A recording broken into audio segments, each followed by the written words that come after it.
rescue workers are searching for dozens of people still missing after the massive explosion in Beirut yesterday. At least 135 people were killed and more than 5,000 injured. Large parts of the city were devastated by the force of the blast. More than 250,000 people were made homeless in just seconds.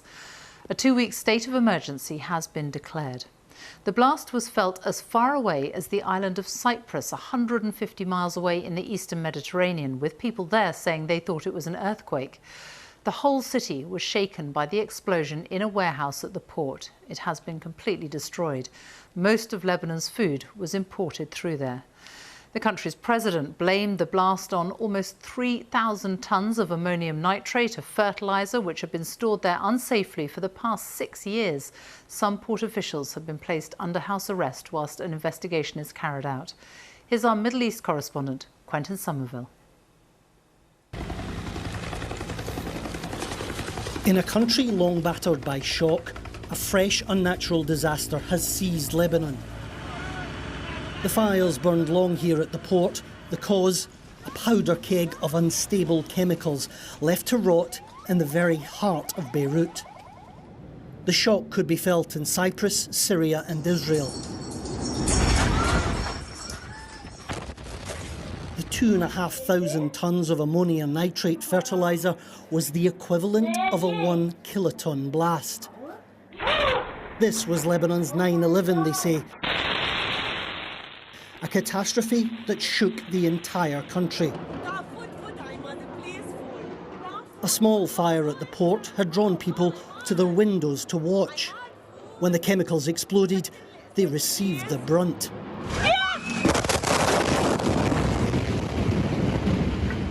More than 4,000 have been hurt and Lebanon is traumatised. It is a day they will never forget, especially for bride Isra Sablani.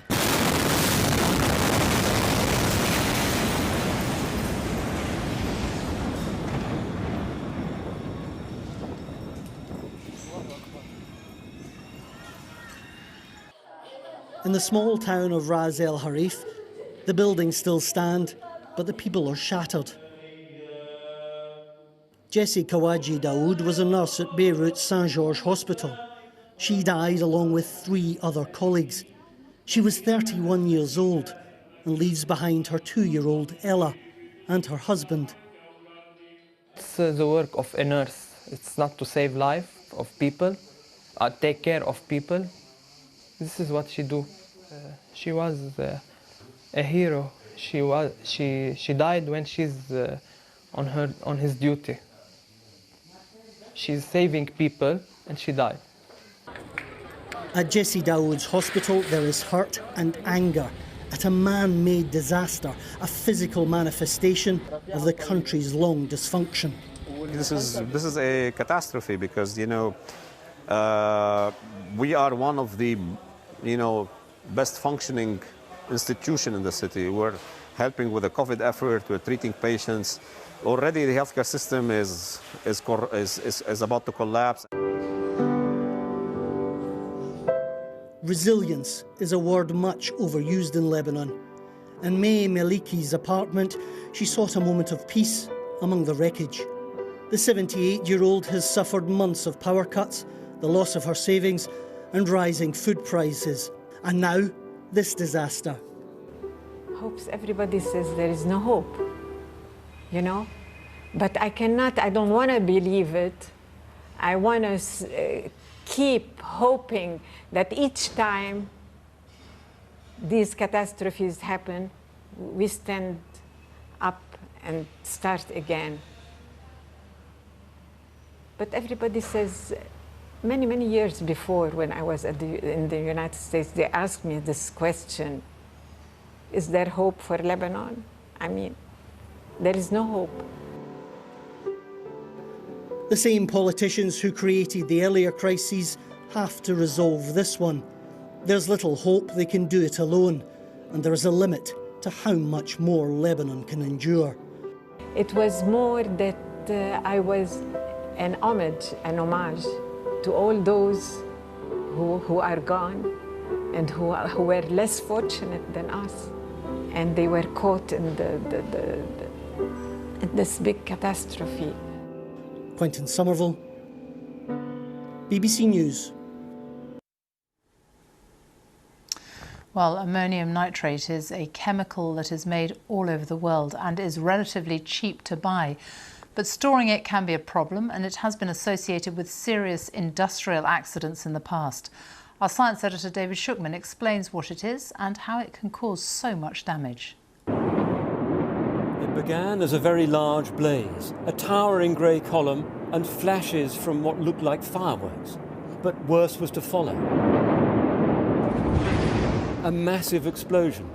And as it erupted, an important clue emerged in the colour of the smoke, a reddish brown, which meant that ammonium nitrate was involved in vast quantities. So what is this substance, ammonium nitrate? Well, it's a chemical mainly used as a fertiliser. Farmers in the UK and all over the world apply it to their fields. And on its own, there's no danger. But this powder can also be used as an ingredient for explosives. It was favoured by the IRA. This was the London Docklands bombing in 1996. And Scotland Yard persuaded farmers to guard their supplies carefully. We did a great deal of work informing farmers, informing those that had access to it, that stored it, how dangerous it was, how it should be stored so that if there was an explosion, it wouldn't propagate and grow into a huge explosion like we saw yesterday. Why is ammonium nitrate so potentially dangerous? Well, in certain conditions, it can become unstable. This vast explosion in China 5 years ago involved a quarter of the quantity that erupted yesterday. The explosion in Beirut happened in the worst possible place, right in the port with a lot of buildings around, and the impact would have been felt in several different ways. First, a shock wave, leading to a sudden increase in pressure which would have killed people nearby. Then a wave of debris, chunks of concrete and glass hurled through the air maybe a mile or more. And then a cloud of toxic gases and dust carried by the wind right over the city. So why was the ammonium nitrate there in the first place? In the aftermath, there are no clear answers. All of the port's officials are now under house arrest while an investigation starts. The chemical had been brought there 6 years ago, possibly by a Russian ship, but was then just left. Maybe it was destined for Lebanon's farmers, but never released to them. Whatever happened, a deliberate detonation can't be ruled out, but nor can neglect and carelessness. There is probably enough problems within the infrastructure of Lebanon to explain poor storage practices, poor chemical accounting. You probably have all the ingredients in there already without it needing to attribute it to malice. Seen from space, this was the port before the explosion. Now it lies in ruins, whole buildings wiped out, and the shocking sight of a large ship on its side. Whatever the cause, the recovery will take years. David Shookman, BBC News. Britain will deploy emergency medical staff and search and rescue teams to Beirut. The blast comes at a difficult time for the country, which is not only trying to curb the spread of the coronavirus, but is also struggling with an unprecedented economic crisis. Our Middle East editor Jeremy Bowen looks at the troubles facing the country. Officials who may have ignored warnings about the danger facing Beirut are under house arrest. That is just the start of national recriminations. The force of the blast was devastating. If Lebanon was rich, well-governed and secure, it would find it hard to deal with this crisis. But it has none of those strengths. The mayor inspected the damage. He said reconstruction would take billions of dollars. That's money Lebanon just does not have. The president, Michel Aoun, has declared 3 days of mourning. Many Lebanese don't trust their leaders and are sick of an elite, including former warlords like the president himself, who've been at the top for decades. Lebanon's youth want change. Before and sometimes during the pandemic, there were big protests. Many called them a revolution against corruption and incompetence. What's gone wrong is decades and decades of abusive use of power by a privileged and corrupt elite, which have been milking the country corruptly, which have been failing to provide the basic services such as electricity and proper internet and proper telephone, affordable telephones, proper operation of the customs system, proper whatever agricultural policy. They've all been lacking. A rare gesture came from Israel. Tel Aviv City Hall was lit with the Lebanese flag. The two cities are separated by 160 miles of Mediterranean coastline and lifetimes of pain and history in the world's most unstable region. Lebanon is surrounded by enemies and the kind of friends that no country wants. To the south, there's Israel. This time, they've offered aid, but before that, the talk was of border tension and perhaps even another war. And then there's Syria, where the Assad regime has always regarded Lebanon as its backyard. The Lebanese have absorbed about 1.5 million Syrian refugees. That's the same as Britain taking about 15 million.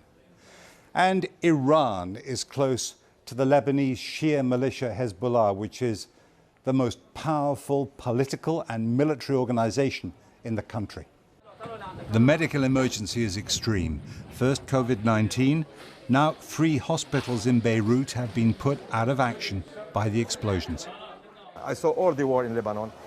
This blow is as important as the 11 September blow in the United States. For us, I think this is a very big blow.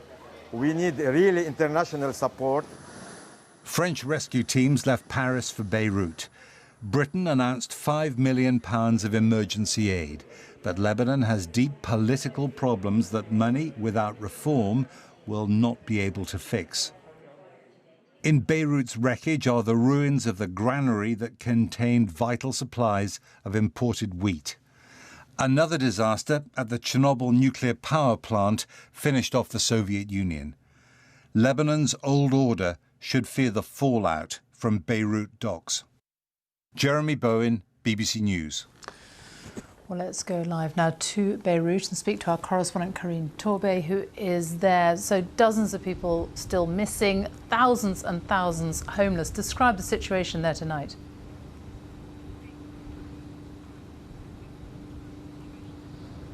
Well, this has been a very long and sad day in Beirut. After the immediate shock of the explosion yesterday, people were able today to assess the real scale of the devastation. And we are not just talking about the ruins, the shards of glass everywhere.